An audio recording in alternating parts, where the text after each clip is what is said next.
Have you ever wondered how betrayal can manifest in more ways than just infidelity within a relationship? Well, Christina Leahy, a seasoned couples therapist from California, is here to explore the intricate dynamics of betrayal in relationships. Christina, with her empathy and insight, takes us on a journey that isn't limited to romantic betrayal, but also includes self-betrayal, an often overlooked yet pivotal aspect. Together, we dissect the many forms of betrayal, not just the obvious physical infidelity, but emotional infidelity, lying, contempt, neglect, and many others. We dig deep into how our past experiences and traumas shape our perceptions of betrayal. But we also explore the solutions, the healing. We talk about different attachment styles and coping skills that allow us to understand how these individual traits can impact and heal our relationships. If you're new here, you're listening to the How We Get Through podcast, a place for you to feel connected through deep and meaningful conversations. I'm your host, Jen, a licensed therapist and founder and CEO of the How We Get Through app. My mission is to bring you affordable and diverse therapy resources to help you get through the hard stuff, all in one place and at your own pace. Welcome to the How We Get Through community. All right, welcome back to the How We Get Through podcast. Today is a real good episode. We have Christina Leahy, who's a couples therapist in California. Christina, thank you so much for coming on the show. Thank you so much for having me. Oh, so good. So couples, I don't see couples, you do. Mm-hmm. Thank you for your service. We like to start off every show with a mental health myth, and we would love to know yours as it pertains to couples therapy. Okay. And I'm going to be specifically thinking about betrayal within the couple's relationship. And I guess a myth that I would love to bust is that betrayal is not always about cheating. It could be lying. It could be contempt. A betrayal could be neglect, indifference in the relationship, secret spending or addiction, breaking trust in some way. So I work within a lot of couples dynamics when there's betrayal. Yeah. Wow. What is that like for you to be in a room with that? Like for me, I don't see couples, so that But we can talk a little bit more about that because there's some really, I don't know, I'm humbled when I'm working with couples. I'm humbled. I'm reminded of why I've had to work hard in my own partnership, why we have both been, I'll share more about this, why we have been in our own versions of couples therapy along the way. I'm reminded of people's humanity when you have two humans in the room and you're seeing them interact with one another and be impacted by the other. It's very different than when you're just sitting one-on-one with someone and you don't know the other person's body language. You don't know how the other person is impacted. You don't know how the other person feels perceived or understood or misunderstood. So, yeah. Yeah. There's a lot to work with in the room. There definitely is. It is. And that is maybe the piece. I know that initially couples was intimidating for me, thinking about there's so many pieces, there's so many moving parts. You can't always be 100% unbiased. That's the goal a lot of times with couples therapy, but you can't always. Sometimes you're triggered or your heartstring is pulled when you hear one side, and navigating that simultaneously with taking care of yourself, staying grounded, making sure you're not taking sides. It's a lot of interpersonal work is what I'm hearing. It's a lot of interpersonal work. I don't know why, but I was thinking about just one of your prompts earlier was like, why did you get into this? And when I was, I think in third grade, I had a teacher write to my parents in my report card and say, Christina is very diplomatic, which feels like a weird thing for a third grader. And that came from a real strategic side of myself, a survival side, a coping skill, if you would say, to be diplomatic in a lot of settings. And then also, I think there is a part of my heart and how I'm wired to just really be able to see all sides. At the same time. And you're a 9, right? I am an Enneagram 9. Yes. Yeah. Samesies. I just love the way that you talk about that because I feel very similar, and it's just the view of the world. Like it's not something that I would say that I've learned. It's like this innate feeling or perspective of how you view the world. And so I can imagine in doing couples therapy, it's just the you showing up as you and being able to say, how do we make this work? Or what are the next steps? Or how do we hold both sides of the story? Because there's always two sides to the story. Mm-hmm. Yeah, and specifically with betrayal, I have been betrayed, and I have also been the one who has deceived or betrayed my own partner, my own friendships. You know, even preparing for this, I had to kind of do a lot of self-reflection. And this is a common experience in humanity, where we feel betrayed at some point in our life, or we do the betraying, whether we do it consciously or unconsciously. Typically, we don't realize we're doing it until we realize we're in it or we've done it. Or that the other person says that it's hurtful, or... That can be it. I mean, we can remain oblivious to our actions or how we impact people in the world. And I think the reason this topic comes up a lot in partner work is, you do have two different personalities, two archetypes, two histories, two backgrounds, a lot of times ethnocentric, socioeconomic backgrounds, just, cross-cultural backgrounds. So at some point, reality is going to have to hit, and we're going to have to talk about it or feel something. And that's part of when people oftentimes find themselves in my office with me. Yeah. It's interesting when you talk about the definition of betrayal, because it almost feels a little similar of how I view trauma in some way. Like there's a whole spectrum, like big T trauma, little t trauma, but also like trauma. And I'm assuming betrayal is what you perceive it as for yourself. Mm-hmm. Yeah, I think so. One partnership could experience the exact same betrayal. I mean, no one experiences the exact same betrayal, and they could each respond very differently, drastically different, because I think there is a piece of our own history, our own trauma, our own genetic predisposition, our own family, historical, generational things we carry in our body and in our nervous system that for some, it's intolerable, right? That equates to a betrayal. Somebody could get physically cheated on, have infidelity, and that be okay. But then someone could go, you committed fraud all these years and I didn't know. That is a death sentence to me because of my history. Maybe you grew up always trying to make sure you were financially stable, and then you just got destabilized by your partner. And then that might be the thing. That's the massive betrayal, not the actual physical being cheated on, right? Wow, yeah. Because of your trauma history or your upbringing or everything. It's just a whole grouping of things. Mm-hmm. I'm thinking of people, how sometimes you hear friends or family respond to a betrayal that somebody's communicated in their relationship, and you'll get comments of like, well, if I were them, I would just leave, or I can't believe they're staying, or you need to get out, and I just think what you're saying here is so important, that it gets to be that person's decision, yes, and also we are all going to respond differently to different things. And how do we hold space for that?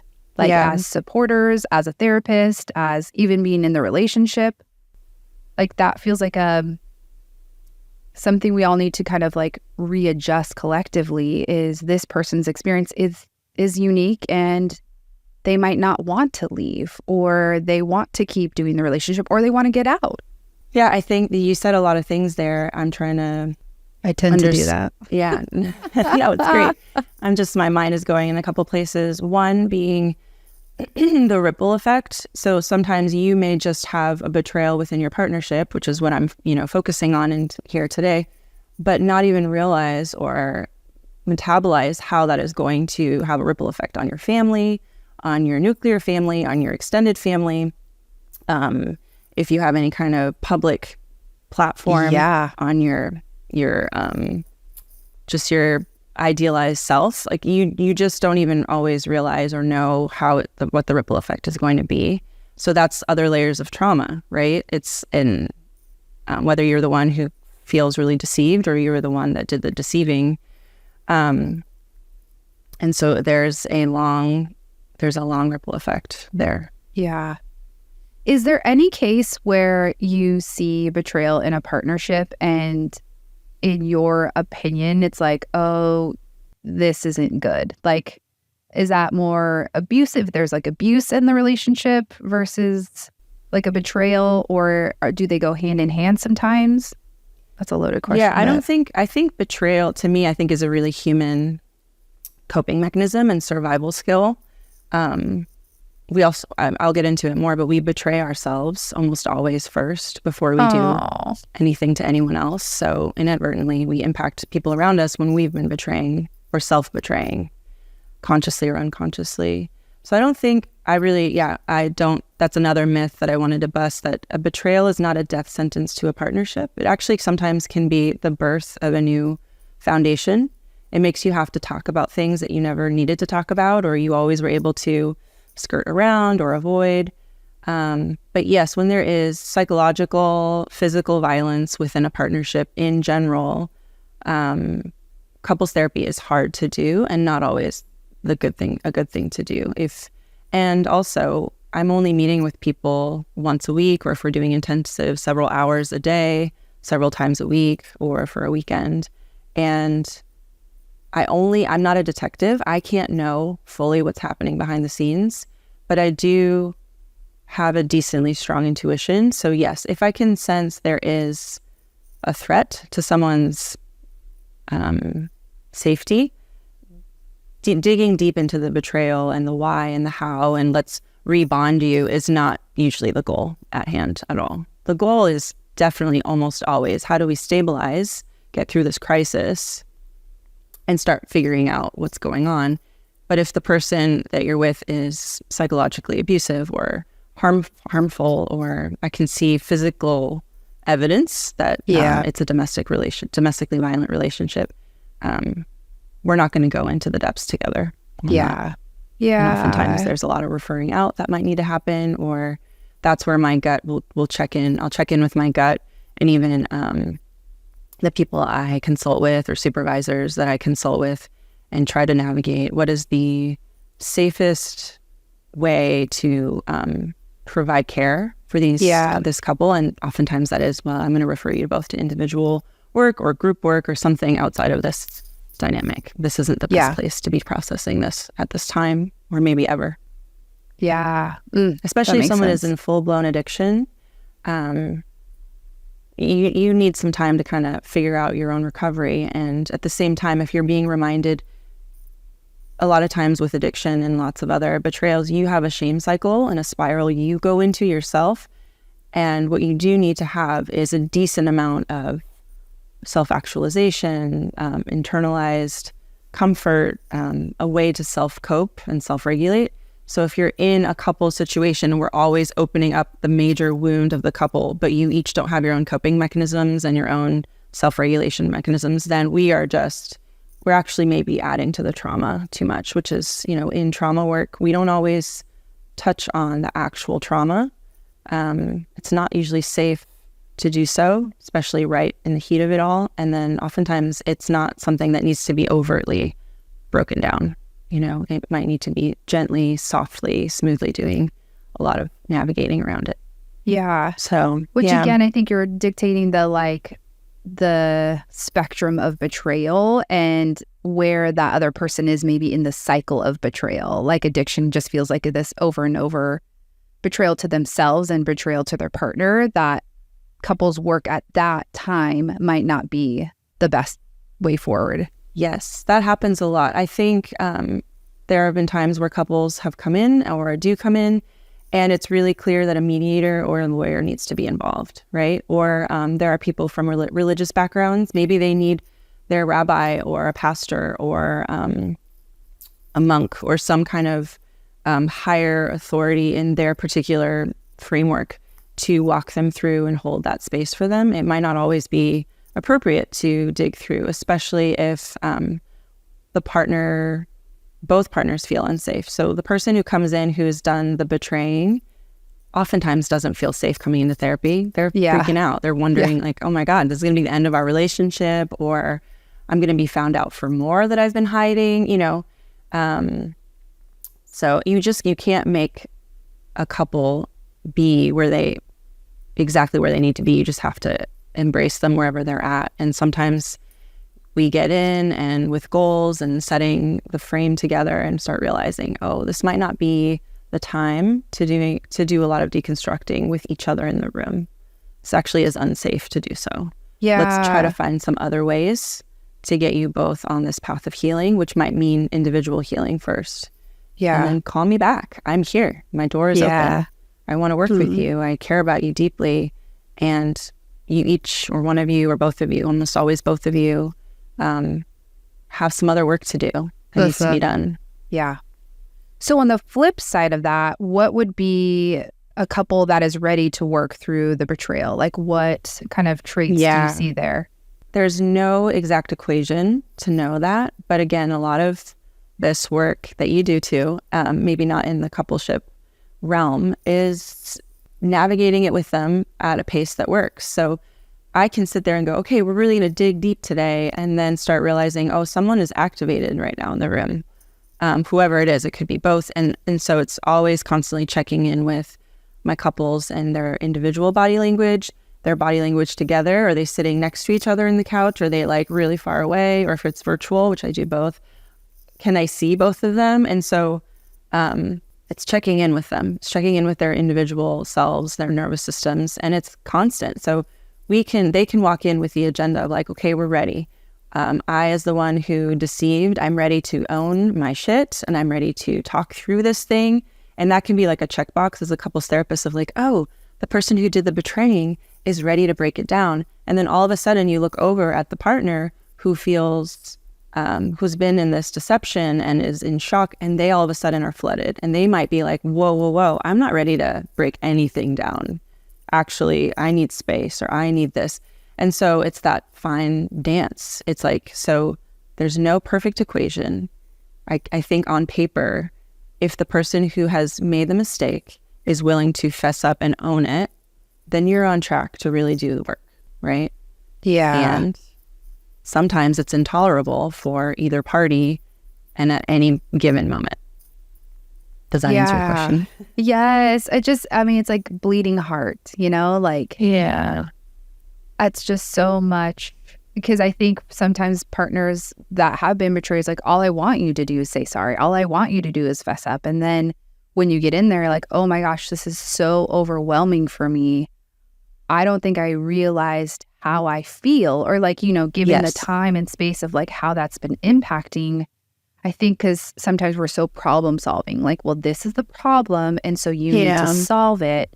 But there's all this emotional experience around that I think couples therapy and individual therapy gives you space for better, for worse. Yeah, and even group therapy. I think I've heard of wonderful experiences where maybe you can't have your partner in the group, but you can sit around in a circle with other anonymous beings and state out loud what you've been so terrified to name with yourself alone, or even with your individual therapist or with your couples therapist. And within a group setting, you're able to go, okay, I'm not the only one who has been deceptive in one way or another, or has led someone on, or I'm not maybe a untrustworthy human, but I have an untrustworthy way of going about my business right now in my life, and what is going on with me. So yeah, I think that's part of it. And that's part of also what my way of practicing is really getting to the bottom of what is going on with each of you individually, and naming that this is going to take some time. So if we're going to do this thing and you truly have both signed up that you want to either reconcile this betrayal or reconcile it enough to co-parent in a healthy-ish way, in the best way possible, or maybe you have to share, you're going through the bittersweetness of separating your things, your materials, your home, your income. And if this is going to be the space to talk about the thing, here are our ground rules. We need to abide by these rules. So that's another thing too, is kind of setting the tone initially, and also being me as the couples therapist, being aware that I may need to reset these expectations along the way. As we forget, we get flooded, we get angry, we have outbursts, we get really sad. And like you said, sometimes, so again, this checkbox of if the person who's done the betraying is willing to own their peace, that's typically a good place to start.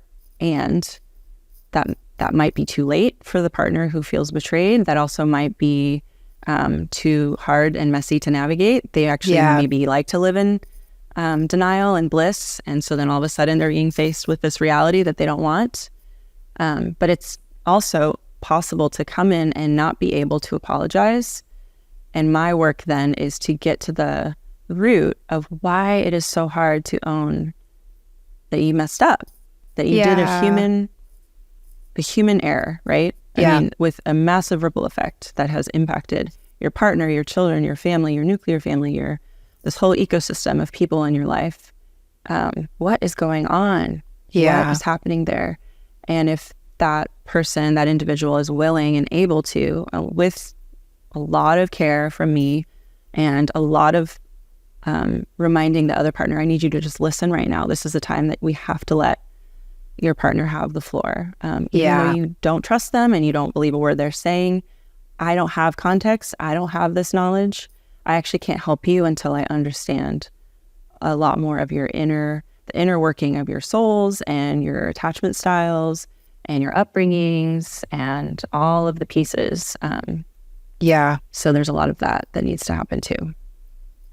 Yeah, and I would love to kind of go back to this idea of betrayal being a human experience and the idea that we betray ourselves before, because I just feel like that for me, in my own partnership, when I can kind of focus on self instead of focusing on the partner or what someone has done to me or how I feel, to me in my own growth, that's been really freeing for me because it's hard, but it's something that I can control or soothe or nurture.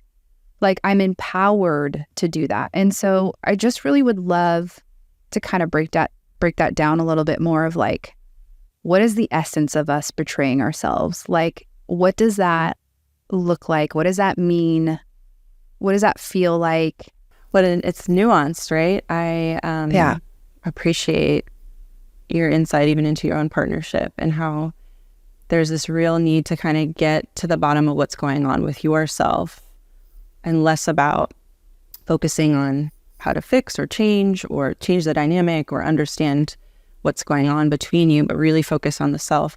I think about, like the different transitions in life. There's birth, there's going to school, there's if there's a death in the family, or if there's a college graduation or high school graduation, if there's a retirement, all these big markers, having a baby, becoming parents, losing a baby or losing a child, losing a job, all of these big markers. I feel like in life, we as humans can typically going through a war, like what's happening right now. We can typically, if these big, massive, life-altering circumstances aren't in the forefront of our faces and in our lives, we can kind of coast, right? And we can kind of gather ourselves. But then these things happen to each of us, which I think connects all of us in our humanity. Something happens at some point. You get misattuned to by a teacher. Maybe a teacher yells at you and shames you. Maybe you get picked on by a bully. Maybe you lose a child. Maybe you have infertility. All these things. Maybe you are fleeing a country as we speak right now. And you are in survival in those moments, right? You are in fight or flight. You do not have the bandwidth. You don't have the ability to talk to yourself the way we're able to even calmly think through our patterns. You're not able to pattern recognize. You're not able to reach for past memory. And nothing stored is there at the forefront of your mind or in your nervous system. You are just acting typically in a very primal state. You're acting in the way that you were nurtured to act, or you were DNA genetically predispositioned to act or experience a hardship or a hard issue. So oftentimes when the calm happens from there, I find that that's when you start recognizing oh my God, I betrayed myself, you see this with victims of assault where they freeze sometimes and they feel like they betrayed themselves and their body was just doing its darndest to stay safe. And they don't understand why they couldn't scream for help or get out of that terrible situation. And so we need to really understand and love on that part of them that just had to shut down because that was the only way their body knew to stay safe and to stay alive. And so I think usually when you come out of these really difficult and naming some really hard things, and then it starts filtering in, right? It starts going like, oh my God, I didn't speak up for my child at the park, or I had a massive accident that happened where I didn't learn that I broke or fractured a part of my neck.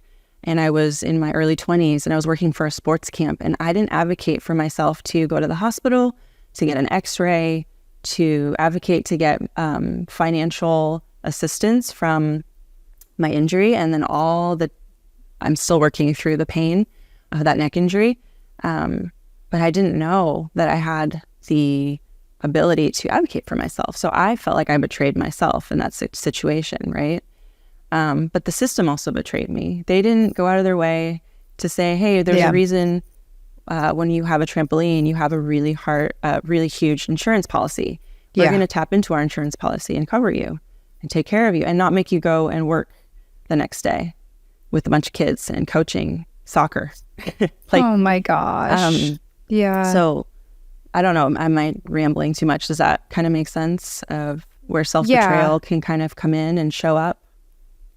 Yeah, I don't think we could like blanket it, but I'm kind of piecing together of like sometimes betrayal can come out of just surviving. Like we're just trying to survive this moment. And I think about like the lying or the cheating or the fraud, like we're in really bad debt. So I'm just going to survive and take out this loan. I don't know what fraud is, or like get money from here, right? Like, so that it kind of it can come from a survival instinct. And maybe affair is the emotional vulnerability of a partnership or feeling really lonely or I don't know, other things like that.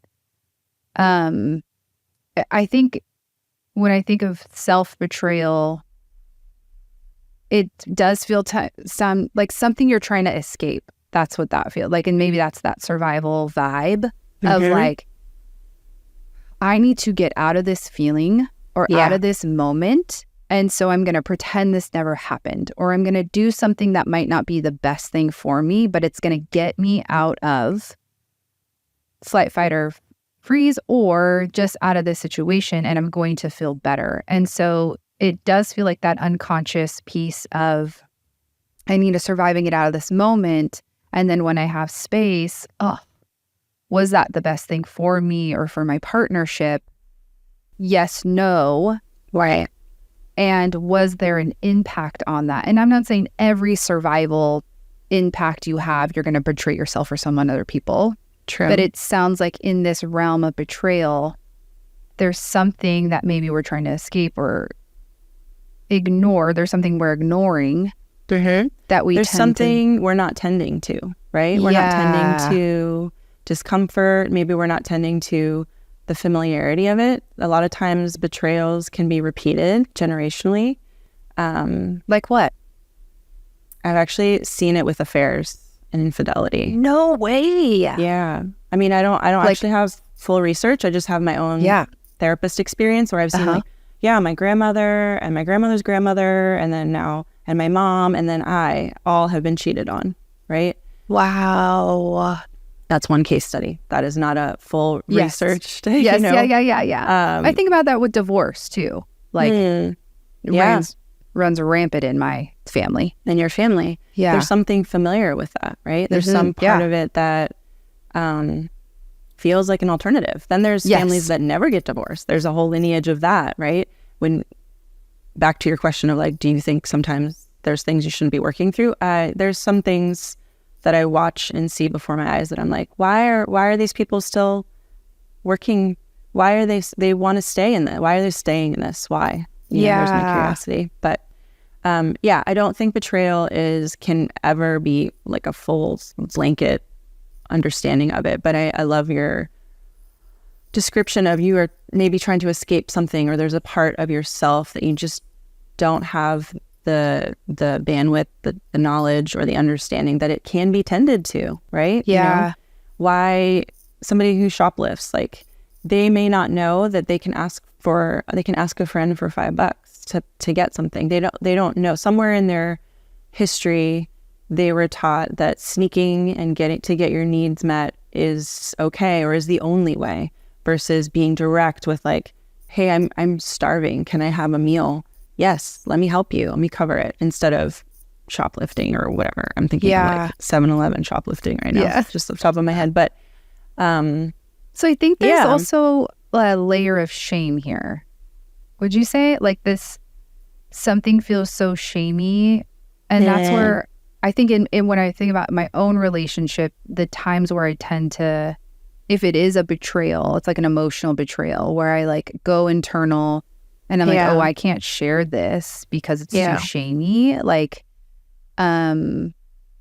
which can be like trauma, flight, fight, or freeze. But again, I just think kind of naming that layer of shame, and shame gets bigger in secrecy, then the betrayal gets bigger, or the thing that you convince yourself of, you're like, well, now I can never say it because of X, Y, and Z, right? And that might be true, like the ripple effect might be bigger, but it is like your own shame that you're carrying in, that own betrayal of yourself, to free yourself from shame and then let people into these like really dark spaces of yourself. Really intimate spaces, letting someone in on an ongoing secret, or a way you snuck something in. I like to say you tried to sneak in care because you didn't know how to ask for it or receive care in a direct sense or in a direct way. So I think there's absolutely shame. There's a lot of emotions. Internal family systems therapy has taught me a lot about just the inner working parts that are happening simultaneously. It's not that you're just angry, so you betray your partner by yelling at them and shaming them in public, right? There's so many other parts to understand around, well, why is anger at the forefront? Why do you have access to anger? What else could be going on in there? Oh, well, I feel really scared. I feel scared, or I feel abandoned, or I feel manipulated or disrespected, all the layers of parts. And so that requires a lot of slowing down and being willing to kind of excavate at the seams of your heart. And that some people don't know where to begin, which is why we therapists are employed to do this, because this is part of our training. And my own self-work training, I would say the most amount of training I've received has been the individual and couples therapy that I have been to myself. Yeah.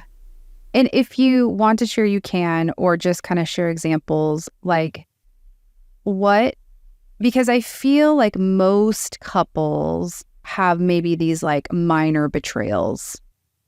And I think other couples have like really big, hard ones. And so I would love to I feel like the big ones are a little bit more obvious. What are some of the minor ones that feel kind of tricky or slippery? They just feel like, oh, well, that's a minor thing. We're going to brush over that. That's a good question, because they're actually not minor. Ugh. And you can stand on this pedestal of like, well, I'm not cheating, and I'm not, racking up debt, and I'm not gambling away all of our income, and I'm not addicted to anything. And you can stay in that realm, but are you cutting off from your client? From your partner, not your client. Are you backhandedly shaming them or kicking them under the table? Are you doing all these little quieter betrayals that also equate to a ton of pain? And back to what we talked about at the beginning, someone's trigger might not be the big T trauma betrayals. The little trauma betrayals are the ones that hurt just as much or even more. So because we oftentimes, with couples, I like to describe this, we oftentimes find our partner because there's something familiar about them, right? We don't just pick up these people out of willy-nilly. Willy-nilly. We don't pick them up out of thin air, right? Yeah. There's something we are drawn to, some part that's really fascinating, some part that's exciting, some part that feels really opposite of what we got. And so we're going for, but then at the end of the day, when you're actually really partnered up and you've known someone for some time, you start realizing, oh, you have some aspects of my parent that I am not thrilled about, or being with you is reminding me a lot of some of the things that I had done to me that I didn't appreciate, and now I'm doing it to you. So just that realization can cause a lot of terror in partnerships when you start recognizing that, like, oh no, I'm in a loop, a feedback loop that I didn't want to be in. How do I get out? So sometimes it's like, how do I get out of this? And so you try to self-medicate or get out of it without communicating with your partner about it for whatever reason. There's all sorts of reasons. I always want to get to the bottom of that. Why didn't you ask him? Yeah. Why didn't you tell her? Yeah. I mean, as a 9, or I don't know if this is just me, but Let's hear it. have a hard time saying the thing like, oh, I felt this way, or this is, I go so internal. Because, do you know why? Because I never could. Like, I mean, I think that was like, there's no one around to do that. Sorry, Mom. Yeah. Gosh, dang it. Yeah. So I think that's like been when you said like when you've been with a partner for a while and you start to see these things, and I'm like, oh, like, yeah, that's where I feel like I'm at, where it's like there's like, to me, there's no big thing, like, and that's how I like kind of view it.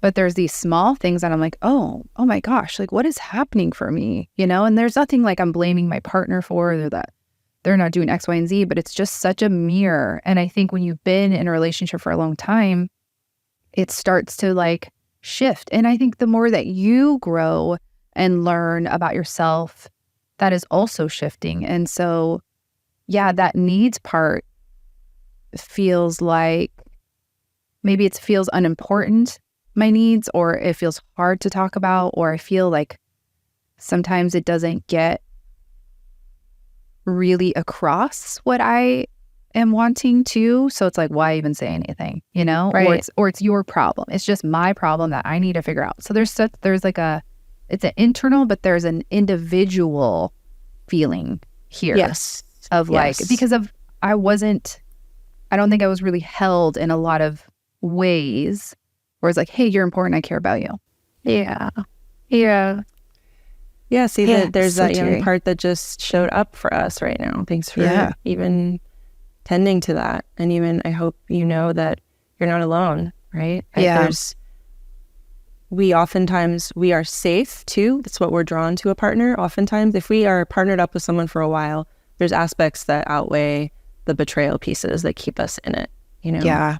But being misattuned to, that's where I wanted to debunk that a big betrayal and a quote unquote little betrayal can feel exactly the same or even worse, to feel misattuned to have someone who like looks at you. I didn't get to define, but when a partner feels betrayed, we need someone to own up to what they've done, right? At some point in our couples work. And then they also need to be able to tolerate what their partner feels. Can they hold and listen some form without getting back into the, well, I did it because, and all of the self-protection.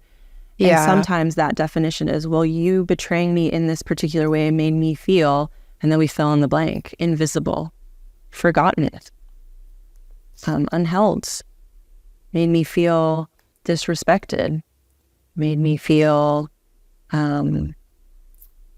just like the way my parent used to make me feel, or my grandparent, or my sibling used to make me feel. It reminds me so much of this intense memory and experience.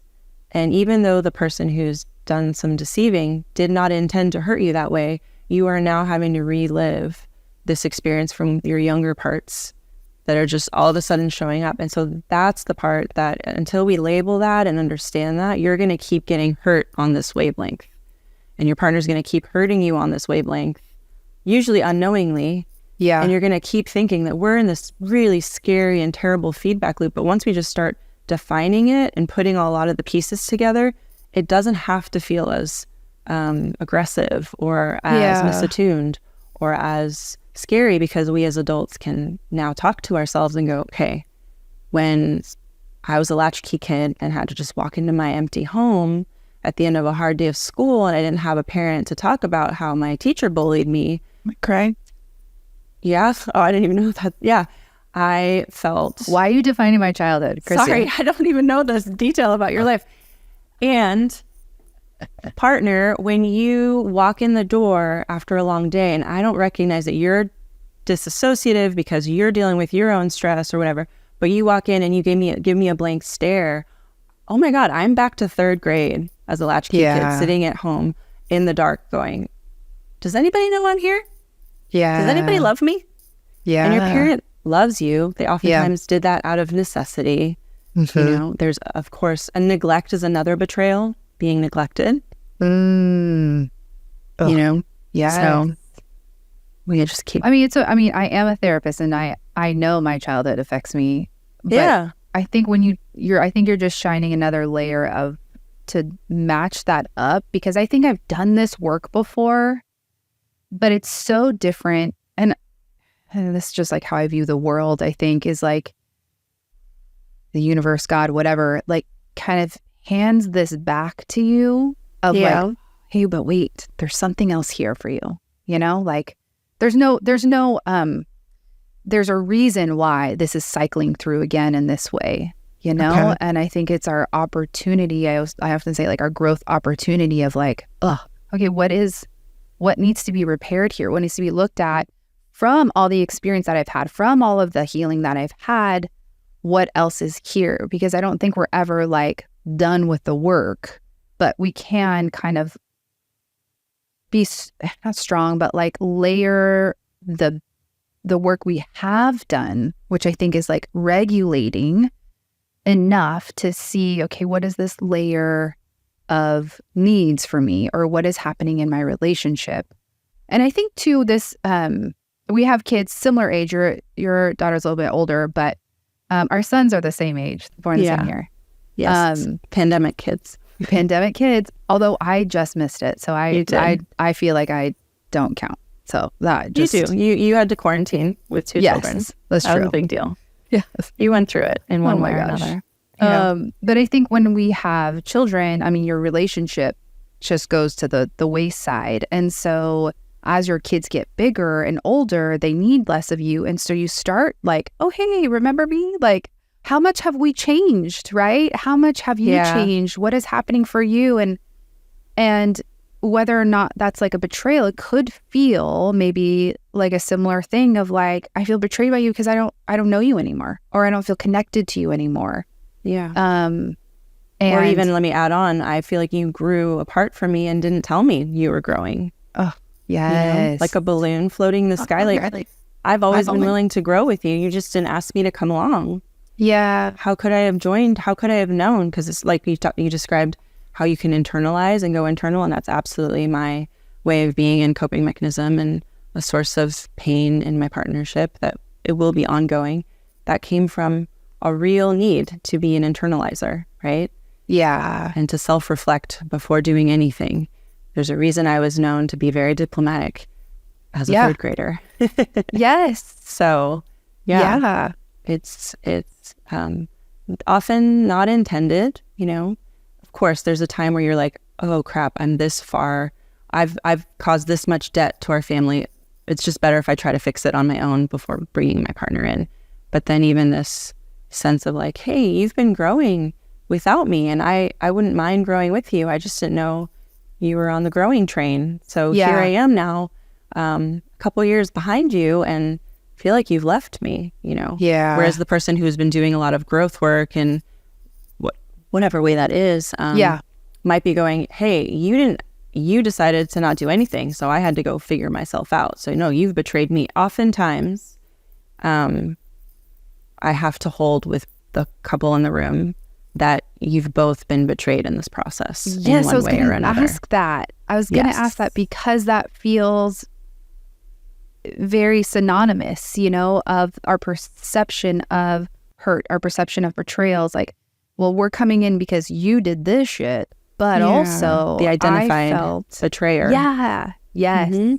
But I felt betrayed in this, and having to hold both sides is like stretches you as a human being. Like, I love that opportunity though, because if you can sit with each other, even in microdose moments of it, and really hear that your partner moved along a path that betrayed your trust, and it came from somewhere, usually not because of you, the partner, usually because of their own internal process. Esther Perel is a wonderful psychotherapist out there, and she interviews countless couples, usually around infidelity specifically, but she oftentimes highlights like, oh, you came from this family, collectivist family system, and you came from an individualistic family system, and there's cultural aspects, there's religious aspects and non-religious aspects.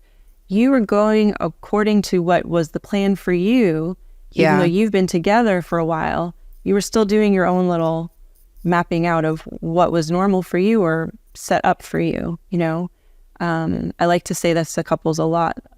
You see this in intimacy. You see a lot of people, I'm just going to go there, like faking their orgasms, right? Yeah. And their partner not knowing for months, weeks, years, and actually feeling very betrayed. But the person who's faking their orgasm is going, well, I mean, I didn't want you to know how unpleased I am. But yeah. And so there was a lack of being able to really get to, what do you both need connection in a new way. Something needs to get shifted, but continuing to pretend your yes is really a no and your no is really a yes doesn't allow the person you deeply desire to be connected to do anything. They're just and so then it just keeps going like this, the divide, right? Yeah. And I think when you said you want to be connected to your partner, and I feel like that's the essence of the betrayal. I want to be connected to my partner. I want to tell them these things, but I feel like I can't. I want to and I can't. And I want to and I can't. There becomes and we get to why can you not? Yes. What's your why? What's your how? Where did this come from? And sometimes it's not tolerable. It's not tolerable for both the partners to be in the same room for that. Yeah. And so that's a lot. Can you briefly talk about the coping styles? Because I think you have a very unique view on it, and I've taken the quiz and it's very good. But what can you just tell us a little bit about that and how you kind of view or how you use that with betrayal? Yeah, so I learned this way of holding my clients in mind and people that I love in mind too, through this framework that Dr. Samantha Rader, who I used to be mentored by and supervised by, created. And it's based on a lot of attachment theory and a lot of modalities of therapy, all kind of intertwined together, object relations and psychoanalysis. And the gist of it is we all, kind of like the Enneagram, we all have a way that we operate in the world that isn't beneficial to us. And it came from somewhere, right? It came from developmentally. I love to be able to look through this lens of where developmentally did you maybe get stuck or get hurt or feel misguided, or where did the misfiring happen, you know? And oftentimes when somebody comes in individually or in a coupleship, I'm doing a lot of sifting through with them those first few sessions to kind of figure out even developmentally where they may still be hurt or acting out in the partnership or And so this framework of what's your main coping style and coping mechanism, there's several of them. I like to just kind of get to the attachment history. So I ask a lot of questions. I want to kind of understand the essence of how they view the world, how they view themselves, how they view their history, all of that. And then from there, I like to give that information quite honestly so that each partner can realize, oh, this is your own developmental milestone burden to sift through. And in the couple work, you can say, I can either tolerate hanging out with you while you're sifting through your maybe like infant wound, or I can't tolerate it. And then we know, we have our answer. Okay, this is not going to be a couples therapy way of working together. This might be more go and do your own individual work in this way.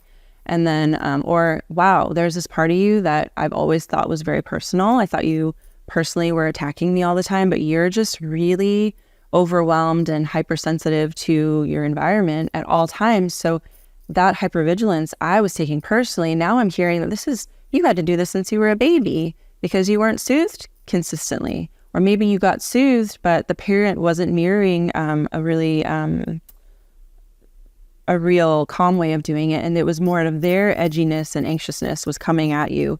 So you as a baby picked this up. And so good. It's so good to know that this isn't a personal attack. This is you in your own attachment style, just frightened at all costs and all the time. Wow, I as your partner now know, and through discovering all this together, I now know ways that I can take care of myself, like what we talked about at the beginning of this. And also there are some legitimate ways that I can help soothe you and take care of you. And that's also from emotionally focused therapy. I can help regulate your emotions once I'm regulated. And then you can have some co-regulation together. So it's really, I love figuring out where people come from. And that's always from a cross-cultural lens too. Even if you've lived in the same city your whole life, you have parents and grandparents or a foster system and some other system bigger than you that you've been living in. Yeah. Till you came into my office that I want to know about because that impacted you and shaped you. I know like taking that quiz was really helpful for me in just viewing me. And I think I was like, and it was everything that I just said. I was like, I have a hard time speaking my needs. I was like, boom, boom, boom, boom, boom. But it's also like, are you sure that's me? And then you're like, yeah, like it's, and so I'm wondering in your experience, do you ever get like couples or individuals say, oh, that's not me? Yes. And it goes it's so abrupt. It's so in your face. And so I think sometimes it's like the sticker shock and you're like, oh, no, that's not me. Well, isn't that anytime you've ever, I mean, specifically as a therapist, and this is part of the supervision I received from Dr. Rader and also other supervisors, my job is not to collude with you and go along with you and be like, la-di-da, oh, I see a little bump in the road, but we're not going to tend to that or understand that. I'm just going to keep driving by. Then I am just colluding with you. And why are you coming to me? You know? Yeah. This is quite an investment to come to individual or couples therapy. It takes time. It takes resources. It takes a lot of bandwidth and energy. So my job is to gently nudge you towards, okay, maybe this doesn't sound like you, but let's get to understand what's coming up with that, right? Yeah. And there's definitely certain coping styles where denial is a protector and the only way to be. And so that actually requires a long-term approach of really gently reintroducing like, hey, there's some disconnection happening again between us as the therapist and the client, or in the room, I'm noticing it looks like you're looking up at the ceiling. What's going on with you? And just that mirroring invitation to a client in the room in real time can be quite jarring and also quite nice because that's probably something they didn't get, right? Yeah. If you disconnect as a way to cope, someone didn't scaffold for you how to connect. So you disconnected out of actual brilliance to stay alive. Yeah.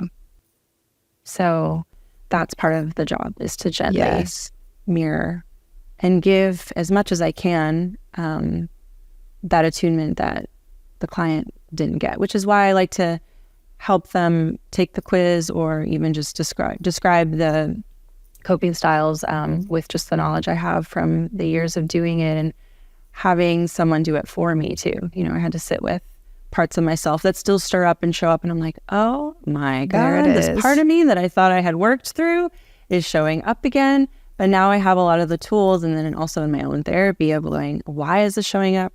How is this showing up? Do I want to keep it around, or do I want to actually move through this? I have a choice in this matter. You know? Yeah.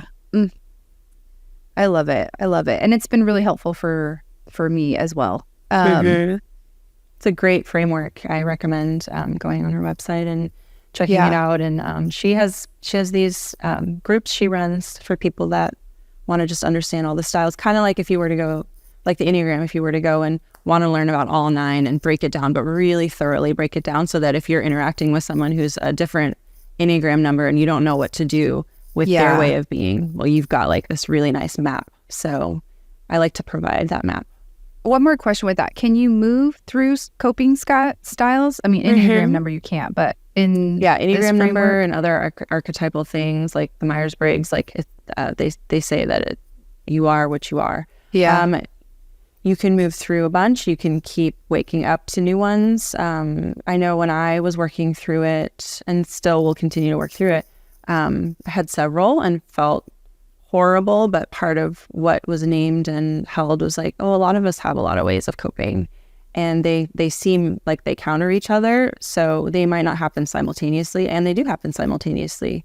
And back to internal family systems therapy, that's also like you have a bunch of parts. You might have a really scared part, really angry part, a really resentful part, a jealous part, a really happy part, all at the same time. And sitting with a therapist who specializes in that and having them be like, oh, I'm hearing about happy, I'm hearing about this, what's going on here? And they're doing this like voodoo. Yeah, with your soul, I see it. Yeah. You know? Yeah. All the beautiful parts work. Well, I think one thing too that I want to talk about with couples, and especially defining where in their attachment style they are either stuck or that's what they keep replaying. So kind of back to you feel betrayed in a specific way. It might be, you might be reliving this scene from your childhood or your teenagehood or something that happened to you post-college or in adulthood. And you can't seem to get away from this movie scene that is reminding you of something. Understanding the age, the essence, the protective measures of why that showed up and needed to stay there, why you needed to be never have your emotions available to yourself, why you had to stay very surfacey or whatever. That self-awareness piece, that giving yourself permission to have the awareness of like, this feels familiar, this feels stuck, or why do I keep feeling this way?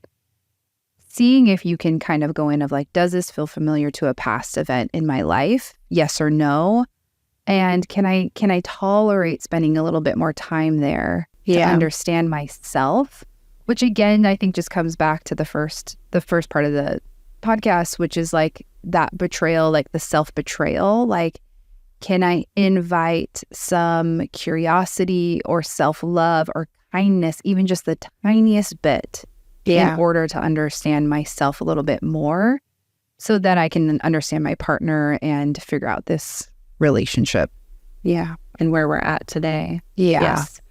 Yeah. And that would be known too as building your own window of tolerance. If we can not tolerate our own emotions, our own needs, and we can't build, so you might have like just a teeny tiny window of tolerance, and you need to like grow that. You need to grow your stomach, your symbolic stomach of what you can take in about yourself, and then also what you're able to tolerate within your partnership, and also with parenting. What are you able to tolerate? Yes. Your children. Your children. Your children, and then your children's children, I imagine, Yes. Yeah, building your window of tolerance is a lifetime skill, and it's really beneficial to do. Yeah. Christina, as we wrap up, is there one thing you would want somebody to know that's listening to this podcast that maybe has felt betrayal in their partnership? Like, what is one thing you can give them the takeaway? I think I want anyone who's felt betrayed or has felt like they are the one who betrays more often than the other in a partnership, that there are many people who feel the same way as you. So you're not alone. But I want you to know that it's going to require a decent amount of excavating about yourself if you really want this relationship to work. And at the end of it all, you're not guaranteed that the relationship is still going to be there for you, but you'll at least have yourself. Yeah. At the end of the process, or in the process. Yeah. And you are worth remaining alive for, getting to know, and being with yourself. And there is, once, if you have successfully decided to move through and past a betrayal in your partnership, there are some new ways that need to be, new habits that need to be formed. And one would be reminding, it's again, to whatever you excavated on an individual level, it's being aware of that and continuing to bring that up. And then also adding some fun to your partnership is really important. What's that? Yeah, what is that?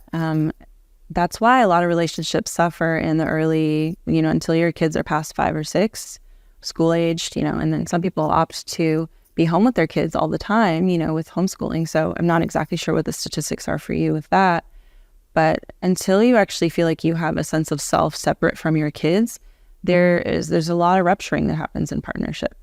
And it's an exhausting season of life. And you're not broken if you can't make it through that season of life. And you're not broken if you opt to stay with someone who's betrayed you a lot, and having fun, adding, because again, when we meet everyone, when I meet them, I want to know about their love story too. And it's not always honeymoon and perfect, but there is at least enough where the cosmos has connected you, and there's some form of just infatuation and passion and excitement and joy and spontaneity. And then as we get to know our partners and live together and do life together, a lot of that spontaneity goes away. Yeah. So some betraying can really be just looking for that part that feels lost. And what I want you to know is that you can find this with another human if they're willing to join in on the spontaneity, discovering new joys together. And that's why you do see people who maybe have had years and years of an affair, but they've decided to stay together. They have found a way. Mm-hmm. It's possible, Yeah. Christina, thank you so much. Yes, it's so good. It's so good. Especially, I think selfishly, because I don't do couples work. So I'm like, what? I know the gist. I've seen couples before, years ago. Yeah. But it's just such a different beast. It's such a different beast. So I really appreciate your expertise on coming on the show. Thank you, Christina. For having me. Can you tell people where to find you? Give us all the deets, your website. ChristinaLeahyTherapy.com is my website, and then my Instagram handle is just Christina Leahy Therapy as well. Not the as well part. And yeah, I'm here. And you're in San Diego, right? I'm in North County, San Diego now. Okay. I have an office in Carlsbad. And over in the beach town now. So, and do you do coaching as well? No coaching. Yeah. Okay. Yeah. I'm in but anybody in California. Anyone in California, so therapy. Can do virtual or in person. Yeah. And couples intensive. Couples intensives, that could be either twice a week. We meet for a specific amount of time. The framework we get to set together, there's a lot of flexibility with that. Or longer sessions or weekends. And eventually I'll be doing some more intensive retreats. I have one coming up in July in Alaska. Oh my gosh, how exciting. More details to come. Yay. Yeah. Awesome. Okay, Yes, we will link all that in the show notes, as well as Dr. Sam's code. Reader? Dr. Samantha Reader. Samantha Reader. Yep. Awesome. Coping styles quiz, and you can get a lot of resources from her with that if you want to go dig deeper into that. Mm-hmm. Yeah, and then also take the quiz and work with you in that, because you're specialized in that. Yeah, I have training in that, and that's something that I always incorporate. And you don't have to take the quiz for us to get to the bottom of what your many coping styles could be, but it's a nice framework. It's a good place to start and start asking yourself questions. And then you can even join some of her groups. She runs groups all throughout the year.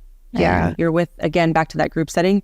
Maybe you don't want to be one-on-one with a therapist, but you want to be in a group setting where you're listening and on people's stories, and you're like, I can relate, but I don't have to fully disclose, so that can also be a really sweet way to kind of get to know yourself too. Yeah. Group work. And I don't provide group work, so I highly recommend group work too. It's very helpful. Awesome. Yay. Okay, Christina, thank you so much for coming on. Yes, thanks for having me. Okay, bye.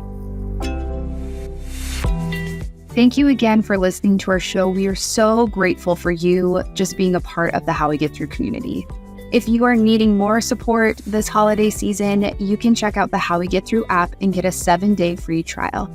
Plus, we have finally launched our How We Get Through 2024 planner and journal, so you can finally learn how to prioritize yourself and then plan the rest accordingly. You can get both the app and the planner at howwegetthrough.com. Thanks again so much. We'll see you next time.